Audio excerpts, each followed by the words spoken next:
I'd like to transition to the 450 guys. I'd like to bring up the KTM Red Bull man who finished up in third, Marvin Musquin, to the podium.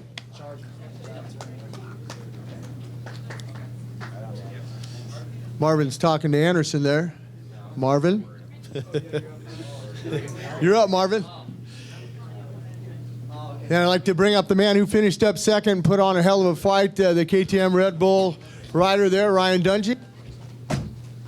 That was a good ride. The man who has back-to-back wins on the factory Honda HRC ride there, Kenny Roczen, the man from Germany, with his second win of 2017.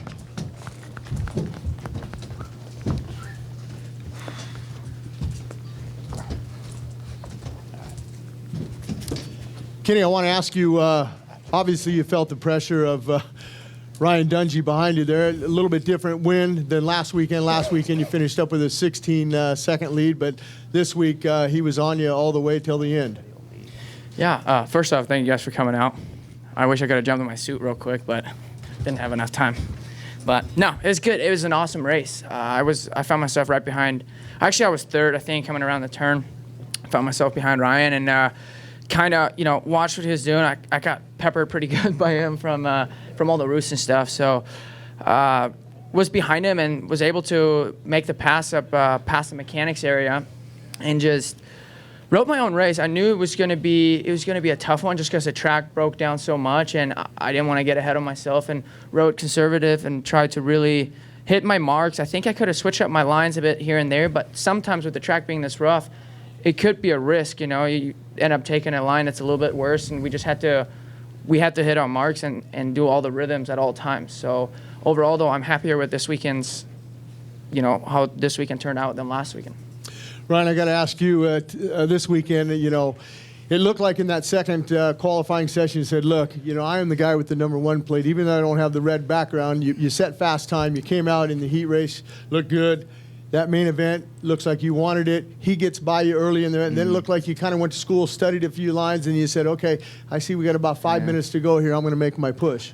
No, it's good. I mean, we started out the day really nice, and, last weekend wasn't the case. We were trying this, trying that. So I tried to just really put the effort into the track, and it was nice to have the fastest time going into the night show, and then had a decent heat race, made a couple changes for the main, and felt much better. Kenny, like he said, it's, we were pushing the pace. I was out front first. He got by, and then the pace stayed the same, and it was going to be a fast pace to the end regardless. But, we all took the same line, and I don't blame him. I was kind of in that line. I didn't want to try nothing different because it was really rough, and we didn't have much time to do much maintenance. The guys didn't, so the track was even more rougher from the 250s. So a few things got changed, but kind of a lap rider down or somebody, a lapper in your way or something kind of, made you venture off a little bit. And I found a couple good lines towards the end there and kind of picked up on a few things. And, Kenny out front, just tried to keep that pressure. And I feel like I accomplished what I wanted to coming into this weekend and just with the setup and a couple changes here and there, but really minor, really. So I was really happy with the weekend moving forward. I see a change in you, Marvin. Another podium for you at third, but you're not happy with that third.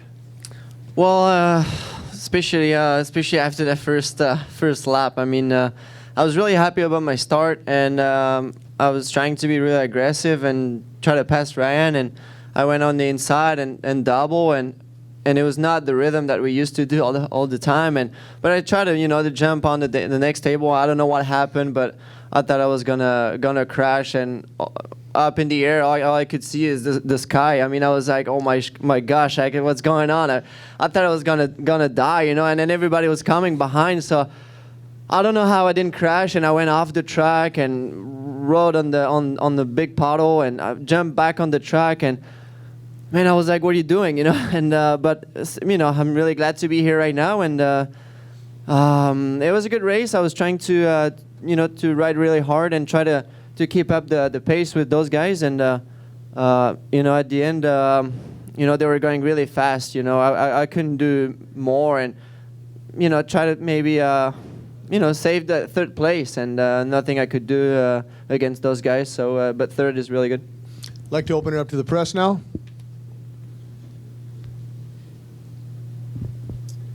Kenny, composure and patience was the name of the game throughout the day today. How important was that for you to maintain that throughout the day, and what did you learn from it? Absolutely. It was important to keep the focus and not, let that get too confident and let it possibly hurt you. So it was good. I wasn't too worried about not being first in qualifying practice. I'm not the greatest at putting down just one fast lap, and I always look forward to racing. That's where I have the most fun at too. So I was looking forward to the night show. Thank you.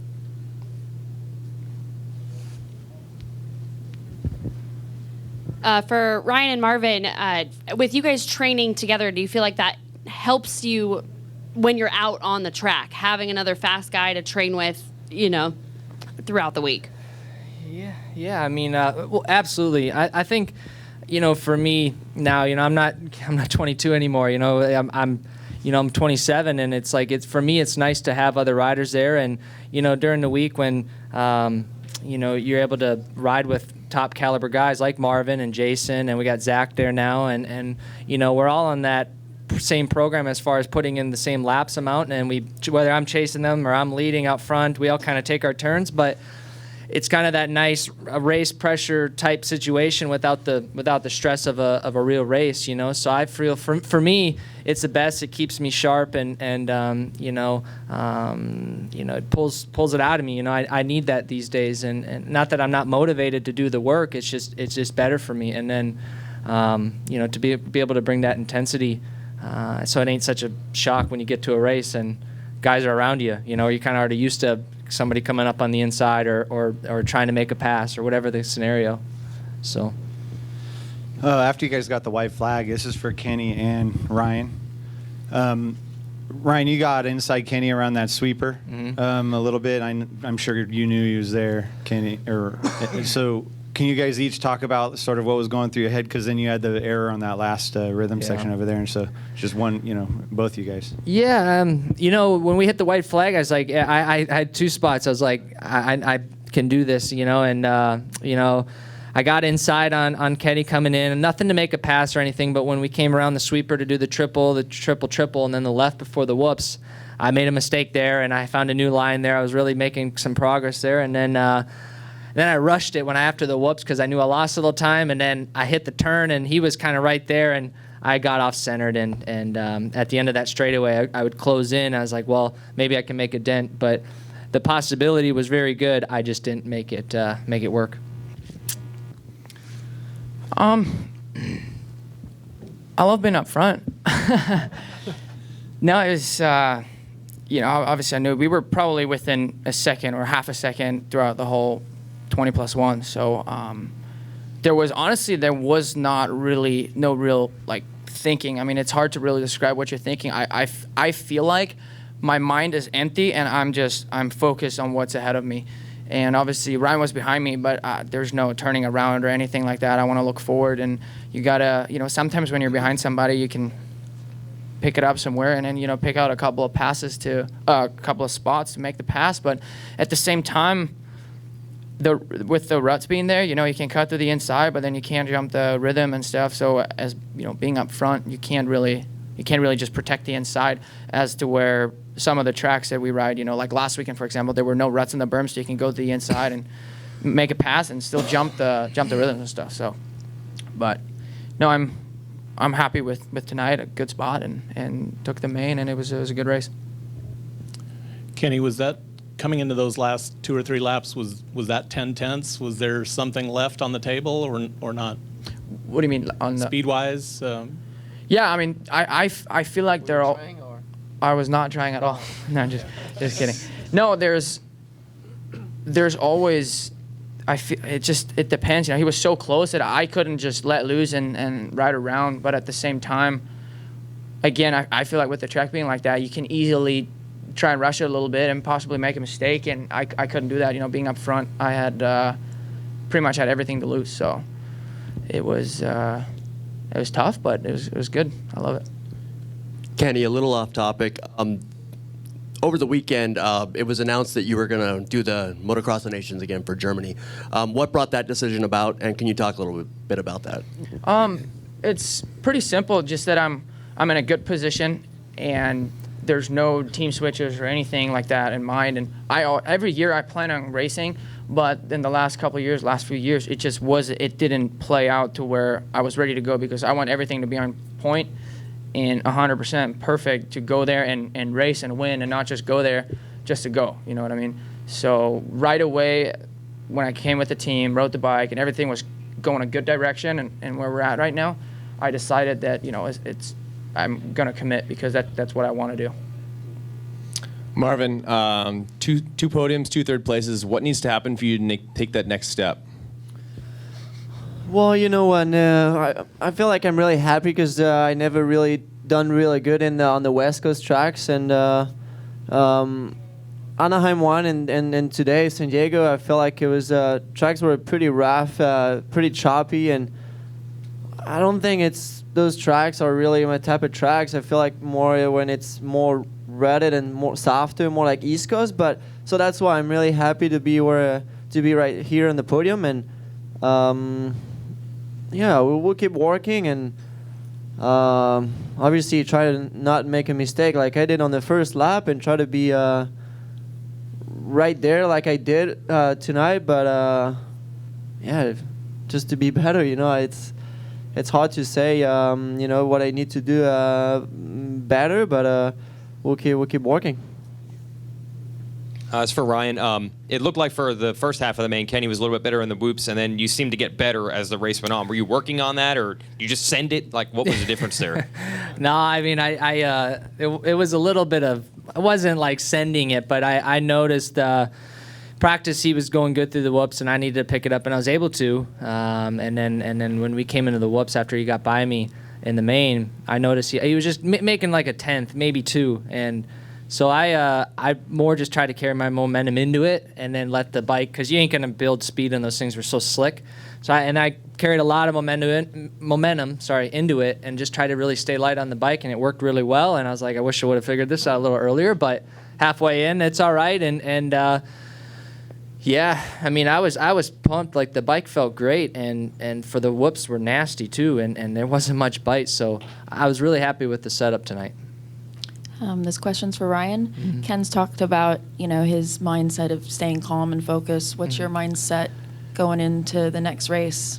Yeah, I mean, it's a long series, you know, and I for me to keep the focus on myself and not to get over thinking on anything, you know. I'm having a good time. I'm having fun. I can't forget that and enjoying that. And we made a lot of progress from past week, or I guess the result. You know, I knew the fitness and everything was there, and we got a little bit better with the bike, and so the package is coming together, and the plan is just keep getting better race by race. And not that we want to start off way off the pace by any means. I mean, we were second, and he had more of a lead, but you know, position myself better, being there right off the front. I lost a lot of time last week and in the beginning, and I was able to do that this week. So there's a lot of positives to what I wanted to do tonight, and you know, Kenny's a good rider. You know, he goes fast, he's consistent, he's been in the sport now in the 450 class for multiple years, and so he's getting the hang of it as well. You know, but that's where I'm gonna have to use my experience to make up the gap and the difference, and just keep applying myself the best that I can. You know, it's I got to keep the focus on myself. You know, I seen what happened outdoors when the focus shifted, and you chase things a lot. You know, so keep a calm mind. And I'm confident, and my mentality's good, and physically we feel good. So it's just and trusting the people and the team of people around me. You know, with with KTM, Team Red Bull KTM, and with working with Eldon, and then riding with the boys during the week, and just keep raising the level. You know, it's intense. You know, it's racing. It's what it is. You know, but it's a good challenge. It tests a person for sure. That would be mine. Sorry, people. I just got this. I used to have a flip phone, as you guys know, so we'll cut that off. Well, let's Kenny, give a big round of applause. I beat your phone. Okay. All right, First time main event, we had more than 20 laps. I think we did 24. Any different? Did it seem different? Did it feel different? Because we never gone that many laps before, ever. Yeah, obviously before, without the time, with a short lap time, we would get done a lot quicker. But I like it like that. You know, it's just obviously you have to ride more laps, but at least it's consistent compared to last weekend, next weekend. Like, it's going to be more and more. we're riding the same time, so there's no more thinking like when the track's getting longer or whatever, oh, it's going to be a lot longer, or when the track's shorter, it's not going to be any shorter. It's just good to keep it consistent.